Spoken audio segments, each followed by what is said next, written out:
ఏం జరిగింది అనేది రెడీ అన్నాక రాలేదేమని రాలేపించుకుడు. నాకు పైసలు ఇవ్వంటే రేపు మాప అన్నాడు. రేపు మాప అంటే ఇంటికి పోయినాక నన్ను ఫోన్ చేసి పిలిచి నువ్వు రా మార్కెట్కి రా ఇస్తా అన్నాడు. మార్కెట్కి రమ్మంటే నాకు ఫోన్ పోయింది కొట్టు, లేదంటే మా బాబు వస్తాడు మా బాబుకి ఇచ్చేసేయి నాకు ఫోన్ పోయాడు నీకే ఇస్తారా అన్నాడు. అని నీ ఊరికి వచ్చిన అక్కడ వచ్చిన ఆడున్నావు అది అన్నాడు. లంజాలకల్లా అమ్మడి కొడుకు అని తిట్టినాక మళ్ళీ తెల్లారి ఇవాళ రోజు మళ్ళీ 3,000 సార్, 3,000 ఇవ్వాలి.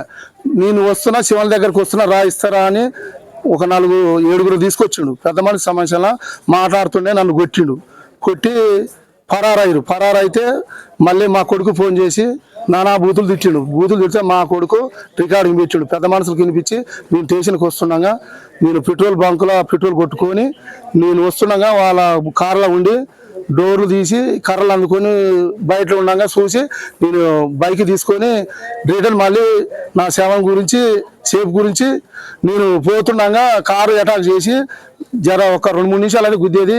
మధుర వయసు కాడ కింద పడ్డా. వాళ్ళు పెయ్యి వయసులు ఉన్నాగానే వాళ్ళు వయసులు ఉన్న కొద్దిగా నాకు సహకరించారు. నేను సార్లో ఫోన్ చేసిన మేడానికి నా అక్కడ సంబంధం శేఖర్ అంటే ఆయన పెట్టుకున్నా పెద్ద భార్యతో ఉంటే ఇంతకుముందు కూడా కేసులు పెట్టిన ఆయన మీద అదే ఖర్చుతోటి వేరే వాళ్ళతోటి నన్ను రప్పించి నన్ను చంపాలని చూస్తుండు. కార్ డ్రైవింగ్ చేసింది కూడా అతనే ఇయ్యాల, నన్ను చంపాలని చూసింది కూడా శేఖర్ ఇయ్యాల. కూడా శేఖరు రాఘు ఆయన టేక్ మాట్ల, ఒక ఆయన మళ్ళా సంటే అనే టేక్ మాట్లే మళ్ళీ భార్యతో అక్రమ సంబంధం ఉందనే చంపాలని చూస్తుండు. నా పెద్ద భార్యతో అక్కడ సంబంధం ఉందనే నన్ను చంపాలని చూస్తుండు. మా పెద్ద భార్యని నీ మొగిని చంపాలి అని చాలా సార్లు బెదిరించాడు. నన్ను వదిలేదు, నా కొడుకులు ఎదిగిరు, నా బిడ్డ నా మనరాలు అయినా కూడా చెప్పిన కూడా పిచ్చుకోవట్లేదంట. నిన్ను చంపుతా నీ భర్తను చంపుతాను బాగా బియ్యచ్చంగా టార్చర్ పెడుతుండు అతను. అవును మా బియ్యచ్చంగా పెడుతుండు మా పెద్ద భార్యకు. అదే ఖచ్చితంగా జోపానతో రాయించుకొని నన్ను చంపాలని ఇలా ఫైతం చేసిండు ఆయన శేఖర్. ఆయన ఇంతకుముందుకు 2-3 సార్లు పెట్టినాం, ఈ స్టేషన్లో పెట్టాం 2-3 సార్లు కేసు పెట్టాం. సార్లు కూడా కొట్టిరు. పెడతా అంటే పోతురు. మాకు పోలీస్ కేసు కొత్త ఏం కాదు.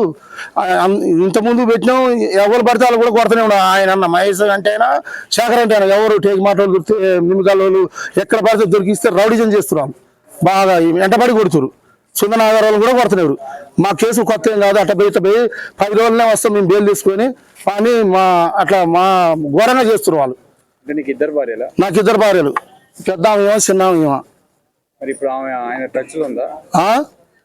అప్పుడు ఉంటే గొడవలు అయితే కేసులు పెడితే వద్దనుకుంది. మళ్ళీ ఫోన్ చేసి టార్చర్ పెడుతున్నట్టు ఆమెకి బాగా ఇబ్బంది పెడుతుంది. మోయిన్ చంపుతా నీ కొడుకుని చంపుతా అని.